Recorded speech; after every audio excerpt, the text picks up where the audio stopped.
Savage Dragon 126 from May of 2006, Glumlord, a classic from 20 years ago and a hugely consequential issue, though there's some false advertising on the cover here.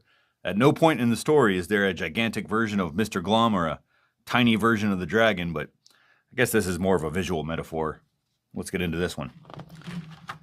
Mr. Glum Takes Over the World by Erik Larsen.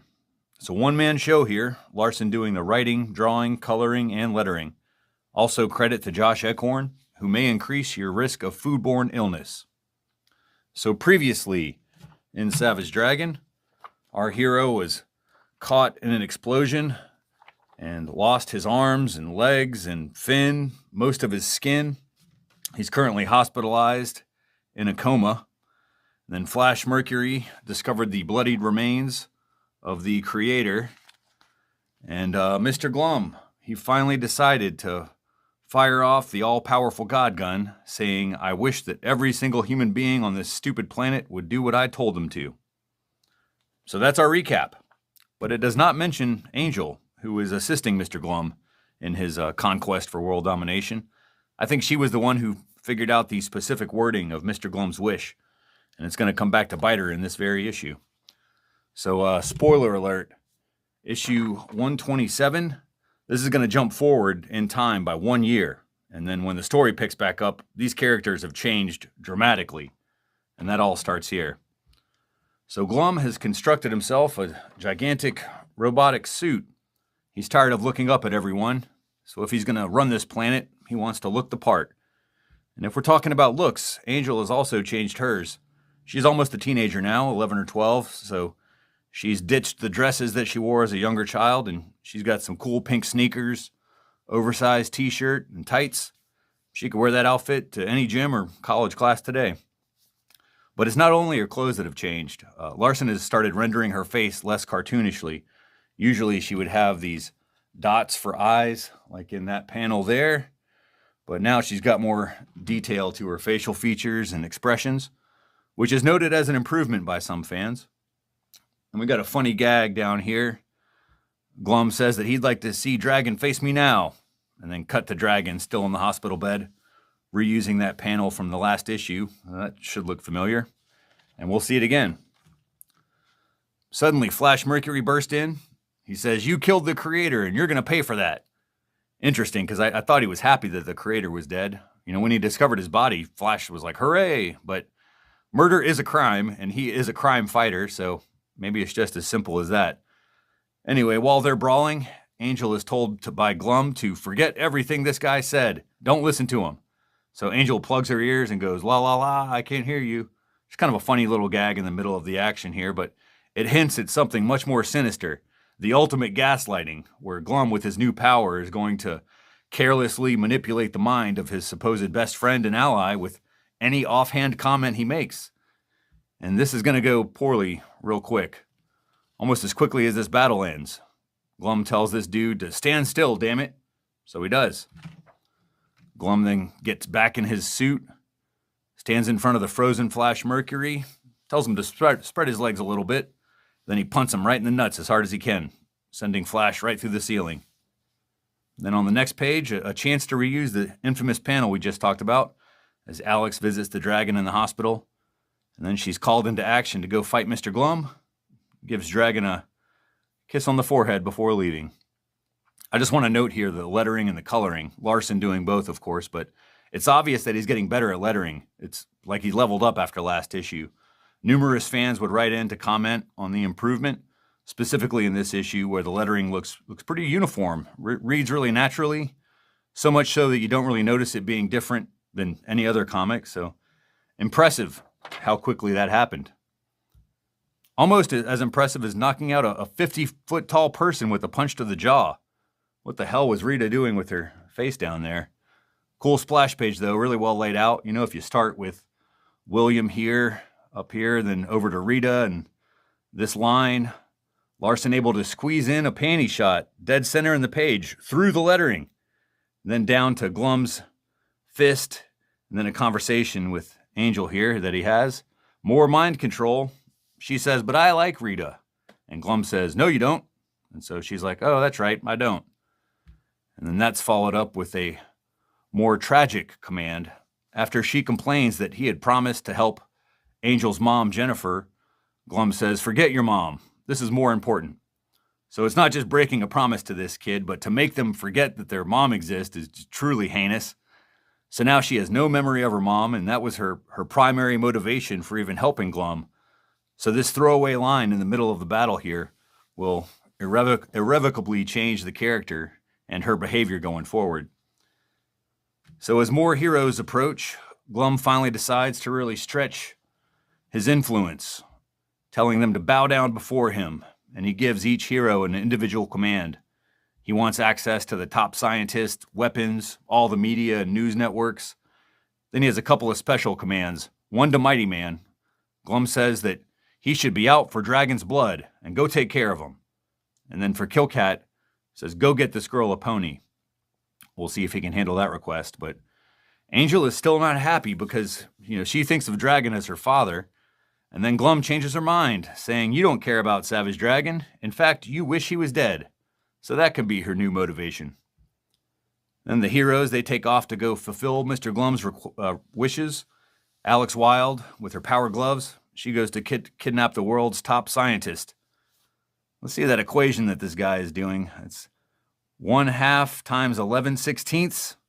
Don't worry, I did the math. It comes out to 0.34375. I did have to use a calculator, but these dudes can now quit their jobs, go work for Mr. Glum.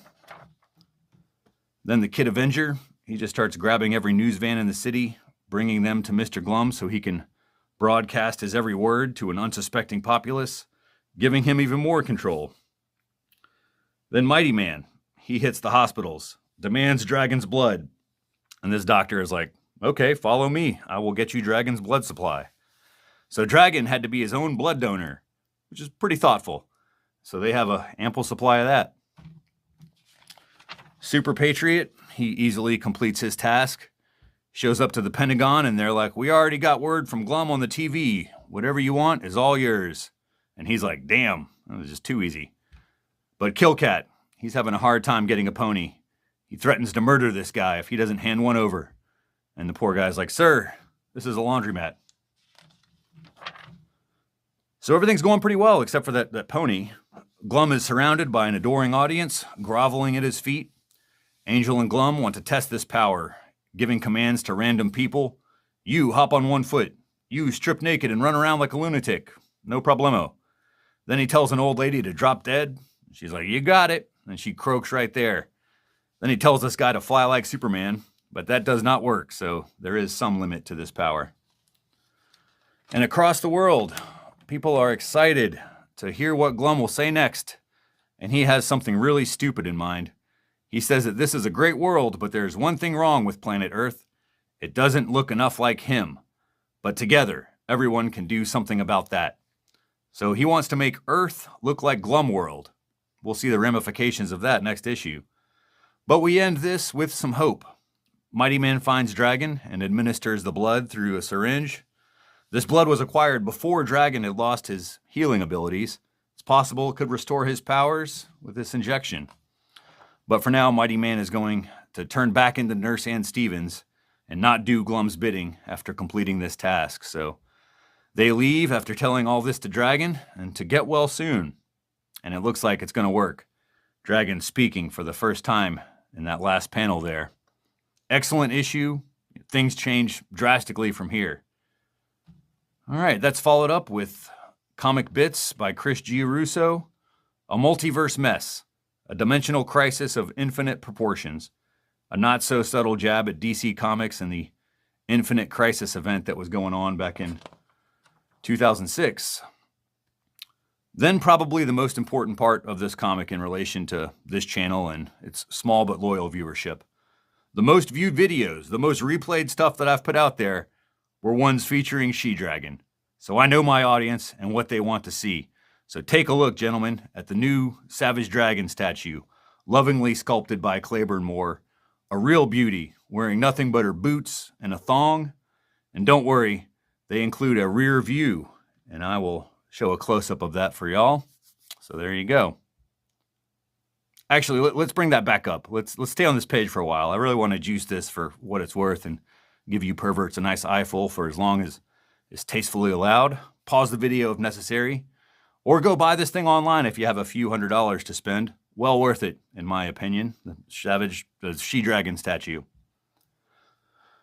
All right, so this next story is tangentially related.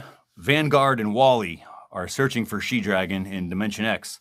She was tossed there by Mr. Glum back in issue 117. But instead, they find Dark Dragon. He's been stuck in Dimension X for years. And he's totally pissed off, so he starts beating the crap out of Vanguard, and the battle begins. The artwork is by Yildiray Çınar, a Turkish artist that previously did this pinup in issue 118. So that was pretty cool. A great job here.